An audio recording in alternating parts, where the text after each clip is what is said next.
Sosiologi sastra. Secara etimologi, sosiologi berasal dari kata sosio atau society yang bermakna masyarakat dan logi atau logos yang artinya ilmu. Jadi, dalam arti sederhana, sosiologi merupakan ilmu tentang masyarakat atau ilmu tentang kehidupan masyarakat. Dalam arti yang lebih luas, sosiologi merupakan telaah objektif dan ilmiah tentang manusia dalam masyarakat. Sosiologi mencari tahu bagaimana masyarakat dimungkinkan, bagaimana ia berlangsung, dan bagaimana ia tetap ada. Oleh karena itu, sosiologi biasanya yang dianalisis adalah manusia dalam masyarakat dengan proses pemahaman mulai dari masyarakat sampai manusia sebagai individu. Sosiologi sastra yang memahami fenomena sastra dalam hubungannya dengan aspek sosial merupakan pendekatan atau cara membaca dan memahami sastra yang bersifat interdisipliner. Baik sosiologi maupun sastra memiliki objek kajian yang sama, yaitu manusia dalam masyarakat, memahami hubungan-hubungan tersebut dalam masyarakat. Wilayah sosiologi sastra cukup luas. Sosiologi sastra dibagi menjadi 3 bagian.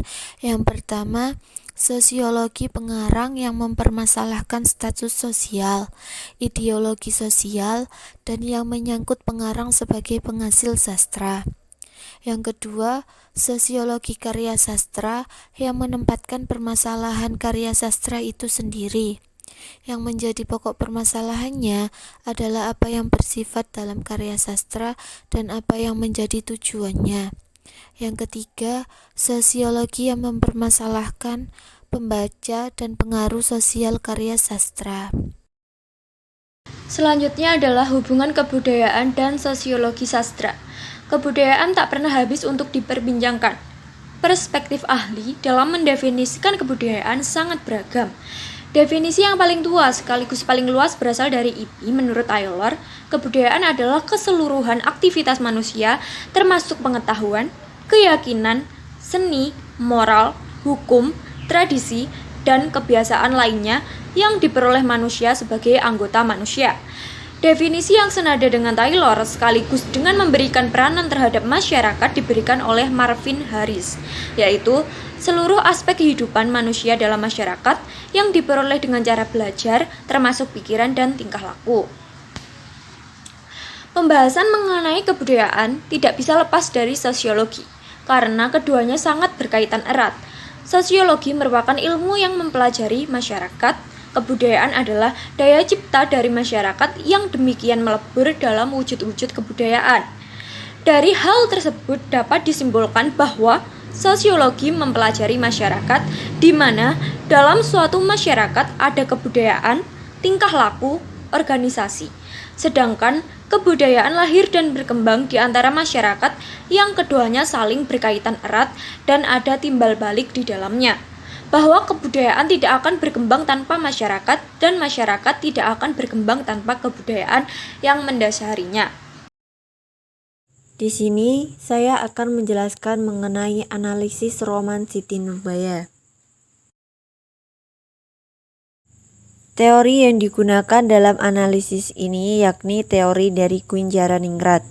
Menurutnya ada 3 nilai budaya yang perlu dianalisis, yakni 1.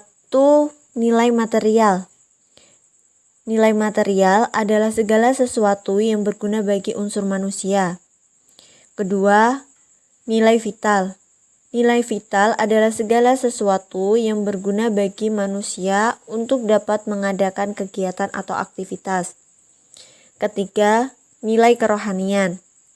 Nilai kerohanian adalah segala sesuatu yang berguna bagi rohani manusia.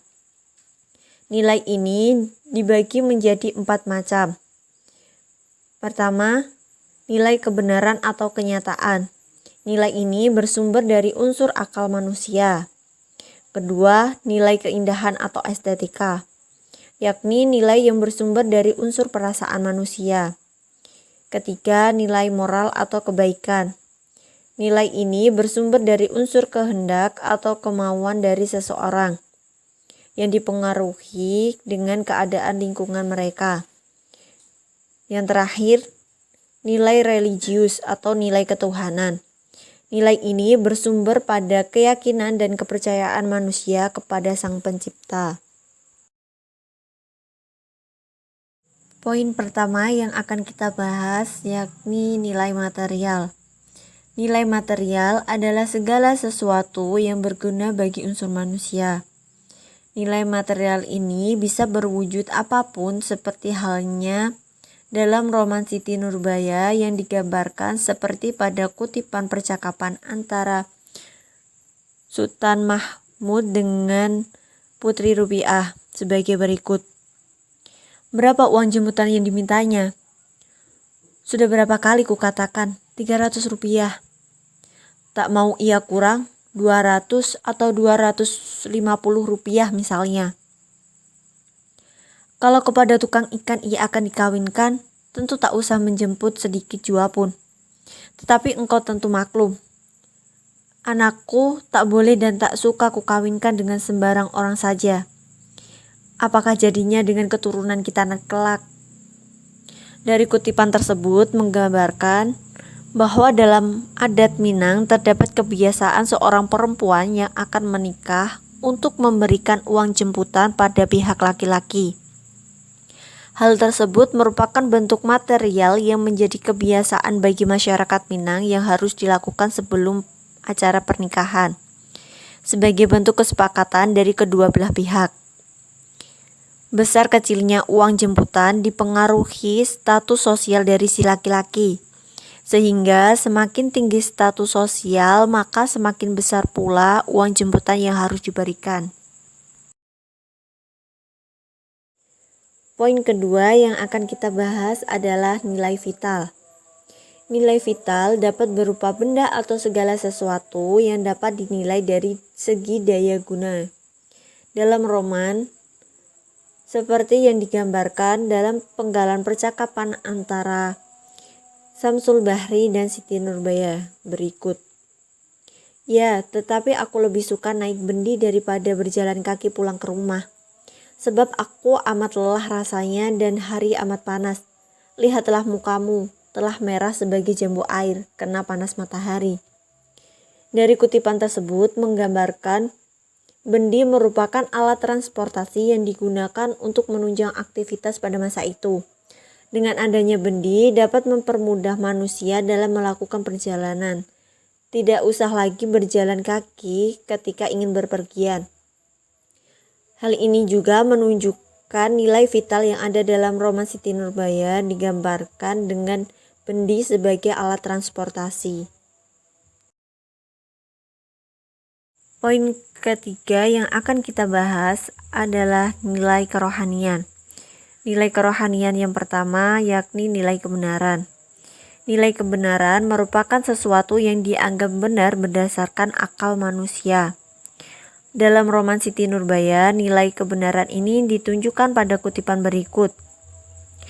Pada keesokan harinya, pukul 5 pagi, Samsul Bahri terperanjak bangun dari tidurnya. Karena mendengar bunyi lonceng jam yang ada di rumahnya 5 kali memukul. Dengan segera diangkatnya kepalanya lalu menoleh ke celah-celah dinding biliknya.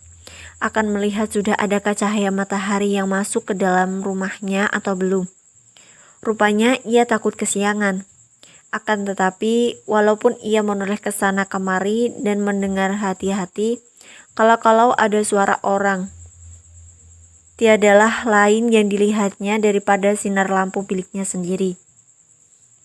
Dari kutipan di atas menunjukkan nilai kebenaran mengenai keadaan atau situasi pagi hari, di mana saat pukul 5 pagi tentunya masih jarang orang yang sudah bangun tidur.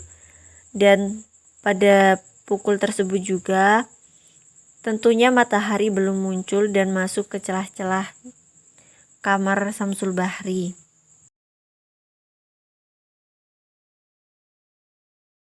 Selanjutnya kita akan membahas mengenai nilai keindahan. Nilai keindahan adalah nilai yang bersumber dari unsur perasaan. Nilai ini didasarkan pada keindahan bentuk, warna, dan lain-lain. Dalam roman Siti Nurbaya, nilai keindahan ini digambarkan seperti halnya dalam kutipan berikut. Memang pemandangan di atas Gunung Padang sangat elok, karena dari sana nyata kelihatan pertemuan antara daratan dan lautan. Sebagai garis putih yang terbentang dari kaki Gunung Padang ke arah utara, melalui jalan yang berkelok-kelok, yang terkadang-kadang jauh mengajur ke laut, sehingga terjadilah pada beberapa tempat.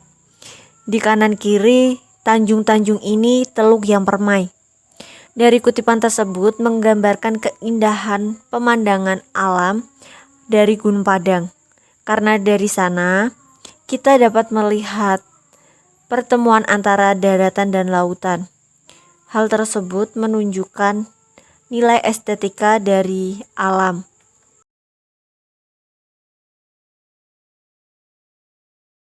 Berikutnya kita akan membahas mengenai nilai moral. Nilai moral merupakan nilai yang mengajarkan sesuatu hal yang baik dalam kehidupan bermasyarakat.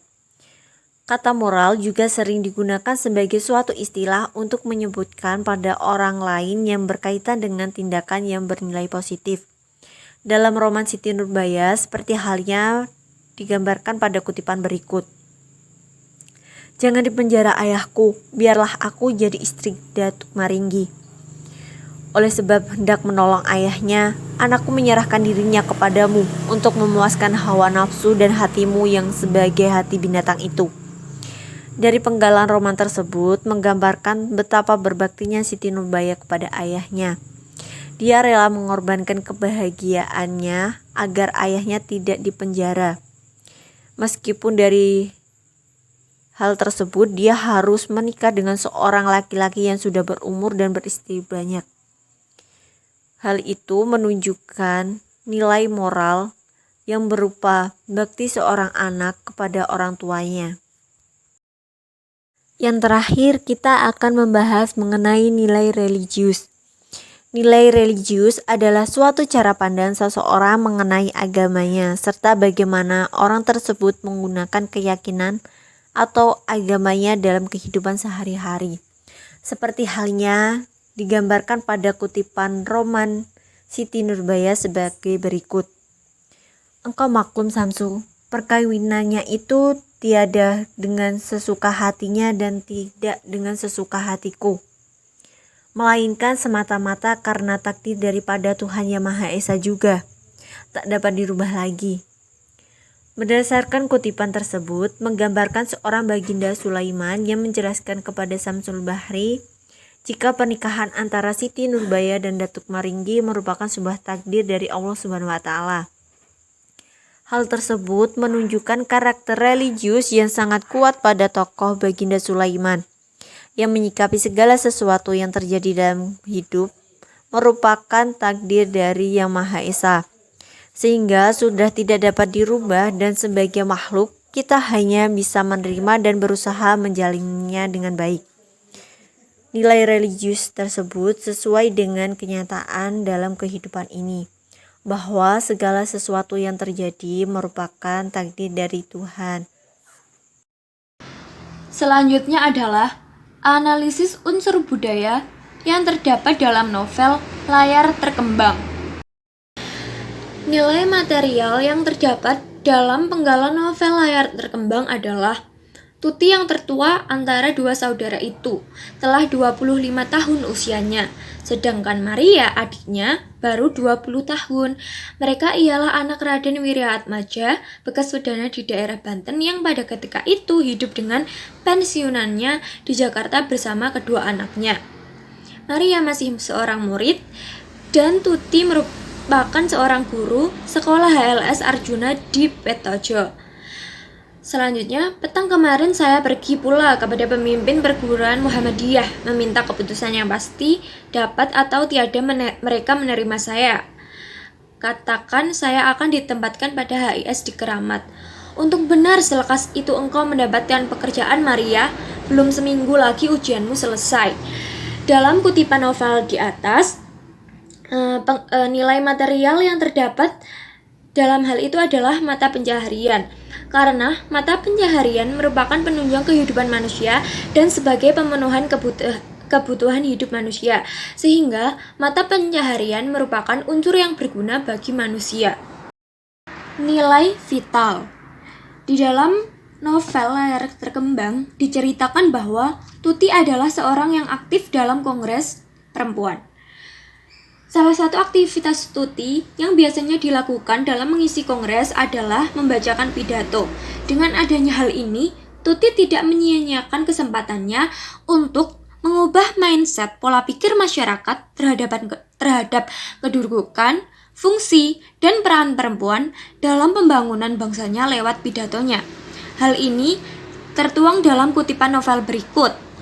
Sesungguhnya hanya kalau perempuan dikembalikan derajatnya sebagai manusia, barulah keadaan bangsa kita dapat berubah.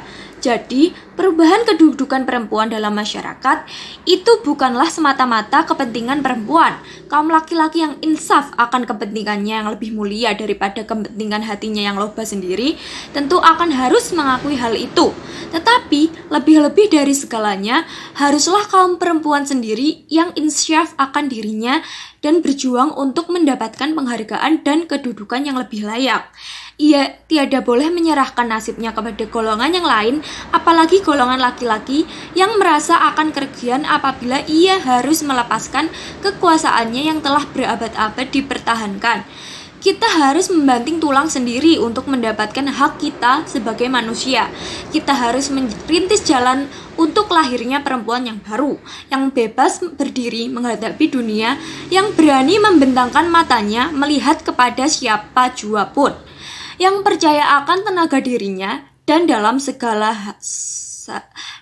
segala hal pandai berdiri sendiri dan berpikir sendiri, yang berani menanggung jawab atas segala perbuatan dan buah pikirannya, malahan yang hanya akan melangsungkan sesuatu pekerjaan yang sesuai dengan kata hatinya, yang berterus terang mengatakan apa yang terasa dan terpikir kepadanya dengan suara yang tegas dan keyakinan yang pasti. Nilai kerohanian. A. Nilai kebenaran. Nilai kebenaran merupakan nilai yang berasal dari logika manusia. Contoh penggalan cerita tentang nilai kebenaran dalam novel Layar Terkembang adalah sebagai berikut. Kedua belah pihak berdaya upaya memaklumi dan menghargai masing-masing. Tuti berdaya berusaha sedapat-dapatnya menggantikan kedudukan dan pekerjaan bundanya. Sekalian pekerti dan kelakuan adiknya itu dicoba diterima dan disesuaikan dengan hatinya, meskipun hal itu tidak dapat dalam segala hal dalam hidup bersama-sama. Pada penggalan cerita di atas terdapat unsur kebenaran, yakni bahwa Tuti bersikap toleransi. Meskipun seperti yang Anda ketahui, Tuti memiliki watak yang keras dan berpendirian yang teguh. Selanjutnya, sebentar Tuti masih duduk bersama-sama dengan mereka itu.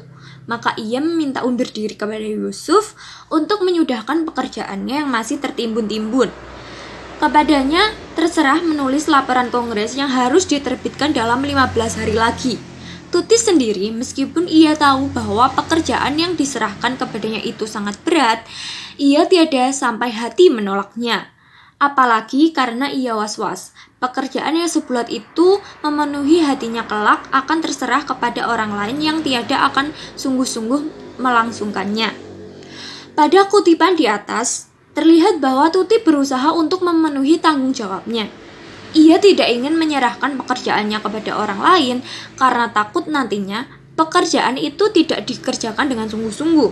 Sehingga meskipun ia tahu bahwa pekerjaannya tidak mudah, karena rasa tanggung jawab, ia tetap memilih untuk mengerjakannya sendiri. B. Nilai moral. Karya sastra fiksi senantiasa menawarkan pesan moral yang berhubungan dengan sifat-sifat luhur kemanusiaan, memperjuangkan hak dan martabat manusia. Penggalan uraian pada novel yang menunjukkan nilai moral adalah menjadi guru. Baik benar pekerjaan itu mendidik anak-anak bangsa kita. Bangsa kita kekurangan guru dan teristimewa guru yang dengan insaf merasa menanggung jawab atas anak yang terserah kepadanya. Saya ucapkan kepada Sus memilih pekerjaan itu. Bangsa kita haus akan pengajaran dan sebenarnya berbahagialah orang dapat serta membantu mempersembahkan air kepada berjuta-juta yang kehausan itu. Pesan pendidikan moral yang tersirat dari kutipan di atas yaitu, berbahagialah kita sebagai pendidik bangsa karena dapat mempersembahkan ilmu untuk tanah air tercinta. Selanjutnya, pendidikan budi pekerti manusia semata-mata ditujukan untuk keperluan laki-laki. Segala sifat lemah itulah dijadikan sifat perempuan yang termulia. Perempuan mesti sabar, perempuan mesti lemah lembut, berjalan tiada boleh lekas-lekas, berbicara dan tertawa tidak boleh keras-keras. Dalam segala hal itu harus halus. Berdasarkan uraian di atas, dapat dipetik nilai-nilai pendidikan moral yang berkaitan budi pekerti sesuai dengan perbuatan dan kesadaran dari manusia itu sendiri. Nilai religius. Nilai religius adalah nilai yang bersumber dari keyakinan dan kepercayaan manusia terhadap Sang Pencipta. Nilai-nilai religius yang dimiliki dalam roman ini adalah sebagai berikut. Sejurus lagi mereka bercakap-cakap dalam senja. Parta Diharja pun hendak pulang, dan ketika berbunyi beduk maghrib, sayup-sayup di bawah angin dari kampung jauh di sebelah timur, Wirya Atmaja masuk pula meninggalkan anak-anak muda di halaman dan akan pergi sembahyang. Selanjutnya, bukankah tadi kata Tuan Parta bahwa agama itu pekerjaan orang yang telah pensiun? Saya pun menanti saya pensiun dahulu baru akan sembahyang. Selanjutnya, kalau saya memegang agama itu ialah sesuai yang saya harapkan, yang terasa oleh hati saya. Agama itu bagi saya seperti bedak tipis yang luntur kena keringat. Selanjutnya, tak berapa lama senja pun mulai terlihat.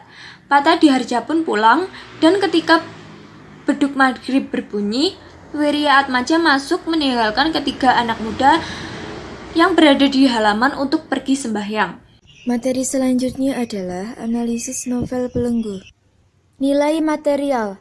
Nilai material merupakan nilai yang berkaitan dengan unsur manusia. Contohnya seperti sandang dan pangan. Berikut ini penggalan novel belenggu yang berkaitan dengan nilai material. Sukartono duduk membaca. Lampu meja di sebelah kirinya terang di atas buku itu. Mukanya sendiri gelap. Pada halaman 26. Ada pula penggalan yang lainnya, yaitu bekerja keras pulang cuma sebentar saja untuk bertukar pakaian. Pada halaman 94. Kedua penggalan di atas termasuk ke dalam nilai material, yakni pada penggalan yang pertama ada kata buku, lampu, dan meja. Hal tersebut berkaitan dengan barang yang berada di rumah atau papan. Dan penggalan kedua, nilai materialnya yaitu terdapat unsur sandang dan pakaian. Nilai vital. Nilai vital merupakan nilai yang berkaitan dengan segala sesuatu yang dapat membantu manusia dalam beraktivitas.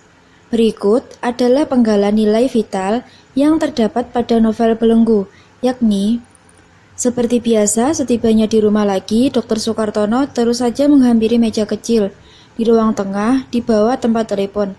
Pada halaman 15. Pada penggalan cerita di atas berkaitan dengan rumah atau papan yang dapat membantu manusia dalam beraktivitas. Ada pula telepon dan meja yang tentu membantu untuk menghubungi seseorang, sedangkan meja untuk meletakkan barang. Nilai kerohanian. Dalam nilai kerohanian ada nilai kebenaran, nilai keindahan, nilai moral, dan nilai religius. Nilai kebenaran merupakan nilai yang berasal dari logika manusia. Berikut adalah penggalan nilai kebenaran yang terdapat pada novel belenggu. Sekarang aku suka menonton kerap-kerap, suka benar berdansa. Aku takut berhadapan-hadapan dengan jiwaku. Tiada seorang juga keluargaku yang setuju. Pada halaman 71. Pada penggalan cerita di atas, unsur kebenaran yang ada menurut penulis yakni kebenaran bahwa Tati sudah mulai kebarat-baratan. Bukti yang ada yaitu menyukai dansa, kerap-kerap, dan menonton, di mana kebiasaan tersebut merupakan kebiasaan orang barat atau luar negeri. Nilai keindahan. Unsur keindahan merupakan unsur yang berkaitan dengan perasaan manusia. Penggalan cerita yang dapat digolongkan sebagai unsur keindahan dalam novel belenggu yaitu Dihampirinya istrinya. Tini agak terkejut. Bisik Tono dengan cepat. Aku pergi. Itu saja yang terdengar oleh Tini. Tono sudah jauh lagi. Pergi. Buat apa dikatakannya? Hendak menjengkelkan hatiku saja. Menurut penulis, pada bagian ini melibatkan perasaan, yakni kejengkelan dari seorang Tini sebagai seorang istri. Nilai moral. Berikut adalah penggalan nilai moral yang terdapat dalam novel Belenggu. Tetapi, kata seorang lagi, kalau dia dipanggil tengah malam, suka juga. Dia mesti datang kalau dipanggil, kata seorang lagi, pada halaman 25. Pada bagian ini, menurut penulis terlihat kebaikan dari Dr. Soekartono. Juga bagaimana menjadi seseorang yang suka menolong. Dr. Soekartono adalah sosok yang baik, dermawan, dan bertanggung jawab terhadap pasiennya. Nilai religius. Dalam novel Belenggu, nilai religius dapat dilihat dari kutipan berikut ini. Memang ibu, jalan pikiran kita berlainan. Aku berhak juga menyenangkan pikiranku, menggembirakan hatiku. Aku manusia juga yang berkemauan sendiri. Kalau menurut pendapat ibu, kemauanku mesti tunduk kepada kemauan suamiku. Bukan ibu, bukankah demikian? Kami masing-masing berkemauan sendiri. Pada halaman 53. Tampak dari salah satu kutipan di atas bahwa pemuda pada masa tersebut telah mengenal kebebasan dan juga persamaan. Kaum muda tak ingin terbelenggu dengan pemikiran kaum tua yang kolot mengenai banyak hal. Misalnya, pada masyarakat Jawa, seorang perempuan harus benar-benar patuh terhadap perintah suami. Seorang perempuan yang telah menikah itu harus bisa menjadikan suaminya sebagai pemimpin dan imam dalam rumah tangga. Dan istri diharuskan menjalankan kodratnya sebagai ibu rumah tangga.